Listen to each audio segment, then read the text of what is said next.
Hey, what up, Grind Time Nation? Welcome back to the next episode of Grind Time TV. I am Coach Alex Maroko, pronounced just like the country, spelled absolutely nothing like it. Now look, the pick and roll in basketball has exploded over the last 5 or 7 years or so. It really kind of started with Steve Nash and the Phoenix Suns and Amari Stoudemire around like 2004, 2005, when that team really picked up. And pick and roll is obviously always big. Stockton and Malone, everyone knows about, at least every NBA historian knows about. You might be too young to really understand what Stockton and Malone really meant. But it really exploded about 5 or 7 years ago with Steve Nash. We really took it to a different level in Chris Paul's play. And it was always a big part of the NBA, but now it's really become like a staple for obviously all the pro teams, but even in college, where a lot of teams used to run like motion sets and different set plays and stuff like that, where the pick and roll is often the play that the team will run over and over and over again, whether it's on top of the key or in the wing or whatever, every time down the floor. So what does this mean for you? Well, it means that as you get older, as you grow in your basketball career and you get to college, and if you're a college player right now, when you get to professional basketball, it means that the pick and roll is going to be a play that you are running a lot. So what's that mean? You got to be ready for it, right? It means you got to understand everything there is to know about the pick and roll, all the different ways you can play it, all the different ways you're going to be defended with it. There's a whole variety of ways that the defense can play the pick and roll, will guard it. There's a whole lot of ways that you as a point guard or as a guard or as a wing player can actually play the pick and roll when you're getting the ball screen, okay? So there's lots of different ways to do it, and it would definitely behoove you to really become a master of the pick and roll. All right, so I want to give you a couple tips. This is when I talk about being a student of the game, what I've been saying, where I'm going to help you a little bit. This is like a direct step 1, 2, 3 thing you can do when you're watching basketball, when you're just being lazy or whatever, watching TV or watching a game, where you can actually get better from your own living room. So you're watching a game, all right?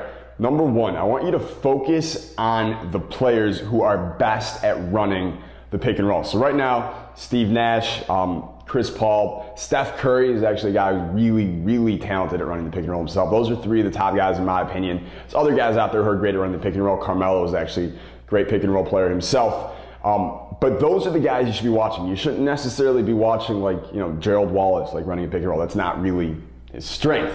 Watch the guys who are really good at the pick and roll and focus on them as you're learning how to become a master of the pick and roll. All right. Step number 2, when you're sitting there, you're watching the game, you're watching these guys play, on offense, and every other time down the floor, they're getting a ball screen. So there's a lot of learning opportunity for you. I want you to look at before the pick and roll. I want you to look at what happens before that man gets a ball screen. I want you to see, how does he set up his defender if his dribble is already alive? How does he set up his D, for the pick and roll? Or if he hasn't dribbled yet in the triple threat, how does he set up his man before that pick comes? Okay? And I want you to ask yourself questions like, what is he thinking as he's setting up this pick and roll? What would I be thinking in the situation? What does it look like to him on the floor? And then put yourself in his place. Literally associate with him on the floor and imagine what it would look like if that was you with the ball and you have this man guarding you and you have this pick coming. What would you be doing? So take all that information and kind of work it together into something that you can kind of like put yourself in the game, all right? That way it's almost like you're getting gameplay in your head when you're not even playing. And as we know, the brain can't really decipher between what's really happening and what you're just imagining. So you can almost get as much practice just from imagining it as you could from actually playing it. And step number 3, I want you to watch and really consciously think about how the defense is playing the pick and roll. Are they hedging? Are they playing under? Are they letting the guy come off and one dribble pull up every time? That's the shot they want him to take. Look at how the defense is playing the pick and roll. And what that's going to do is you're going to start to learn all the different variations that the defense will play the pick and roll, not just on these players, but on you too when you get there. And then lastly, obviously look at how these guys who are the best at the pick and roll in the world, the Steve Nashes, the Chris Pauls, the Steph Currys, the Darren Williams, and so on, look at how they're playing the pick and roll when the defense plays that kind of variation. So if the defense is, the big guys really stepping up and hedging that pick and roll, watch how Steve Nash plays that every time. It's almost, 90% of the time he's going to do the same thing every single time when the defense plays it that way. You can start to learn how the best in the world play it, and then you can transplant how they're doing it directly into your game. I hope you're starting to see how powerful this is, because once you figure all of that out, you get instant pick and roll improvements in yourself. You can literally become a pick and roll master, if you will, just from sitting on the couch. And all you got to do is when you go to the court and when you're going to play, remember these things. It's going to, it's going to take conscious effort to remember it at first as you make these decisions that you saw the best players or the best pick and roll players in the world doing it in their game.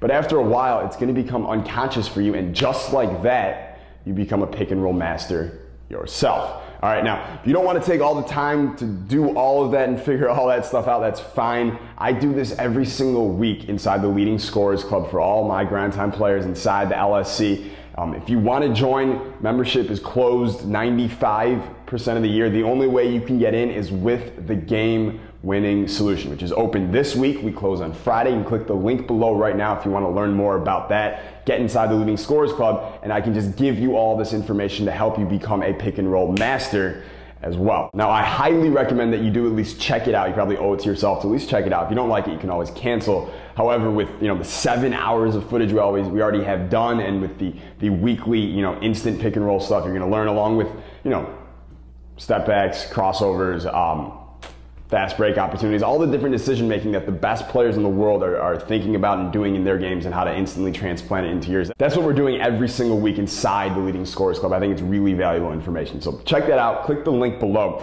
And now, later today, trending talk. I've got some wise words to share with you from one of the top 10 players of all time, Jerry West. Now, Jerry West doesn't get everything right, as there's one thing he said in the past that I highly disagree with. However, there are some words that he does get right, obviously, and we're going to look at one of those sentences later today. So don't miss that. It's going to be a fun time. I will see you then. Stay grind time. Peace.